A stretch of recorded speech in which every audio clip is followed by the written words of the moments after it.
بسم اللہ الرحمن الرحیم۔ اچھا، لوگ عام طور پر اس کی بھی بہت شکایت کرتے ہیں کہ جتنا بھی کمالیں پورا نہیں پڑتا ہے، بے برکتی بہت زیادہ ہوتی ہے۔ تو ایک شخص نے یہی آ کر یہ والی شکایت پیغمبر اکرم سے بھی کی تھی۔ اچھا، ائمہ کے پاس بھی لوگ یہ والی شکایت لے کے آتے تھے، تو امام یہ کہتے تھے شکایت تم نے، ہمارے چوتھے امام خاص طور پہ امام زین العابدین علیہ الصلوۃ والسلام فرماتے تھے کہ تم ایسے شخص سے اگر شکایت کر رہے ہو کہ جو کہ قناعت کرنے والا ہے، یعنی ہم پر مہنگائی کا کیا اثر ہو سکتا ہے جبکہ ہم اللہ کے قانع ترین بندے، یعنی انسان واقعی اپنی ضروریات کو کچھ اگر محدود کر لے اور تو وہ اس کو قناعت کی صفت جو ہے وہ اگر وہ حاصل کر لے تو بہت اس کی زندگی آسان ہو سکتی ہے۔ مہنگائی کا بہت زیادہ اس کے اوپر اثر نہیں ہوگا، پہلی ضروریات اس کی کم ہے۔ بہرحال آیا وہ اور آ کے کہا کہ یا رسول اللہ بہت زیادہ بے برکتی ہے کھانے پی، اس زمانے میں تو کھانے کا ہی بہت بڑا ایشو ہوتا تھا، آج کل اتنا بڑا ایشو نہیں رہا، لوگ غریب سے غریب آدمی اچھا کھا لیتا ہے اگر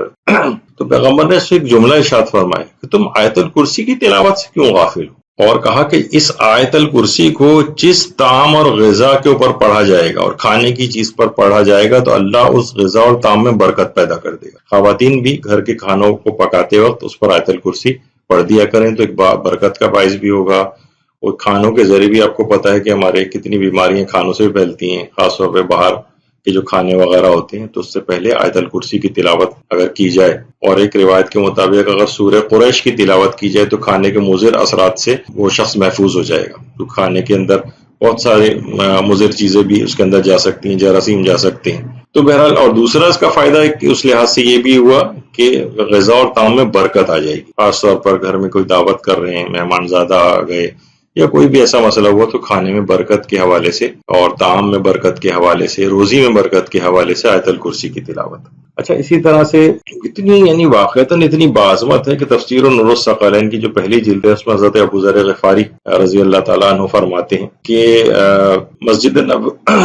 نبوی میں ایک دفعہ میں داخل ہوا تو دیکھا کہ پیغمبر اسلام بالکل یک و تنہا اکیلے بیٹھے ہوئے ہیں۔ فرماتے ہیں کہ میں نے بڑا موقع غنیمت سمجھا اور پیغمبر اکرم کی خدمت میں حاضر ہو گیا، اور آ کر سوال کیا میں نے پیغمبر سے کہ یا رسول اللہ، جو آسمان سے جتنی بھی یعنی آیات نازل ہوئی ہیں اس میں سب سے بزرگ اور عظیم ترین آیت کون سی ہے آپ کی نگاہ؟ تو پیغمبر نے فرمایا آیت الکرسی، اور فرمایا ابو ذر جو کچھ ساتوں آسمانوں میں ہے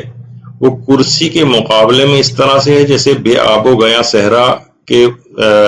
پاس بے آب و گیا ایک بہت بڑے صحرا اور ڈیزرٹ کے اندر ایک انگوٹھی پڑی ہوئی، انگوٹھی سوچیں کہ کتنی چھوٹی سی چیز، اور تو اس کی پیغمبر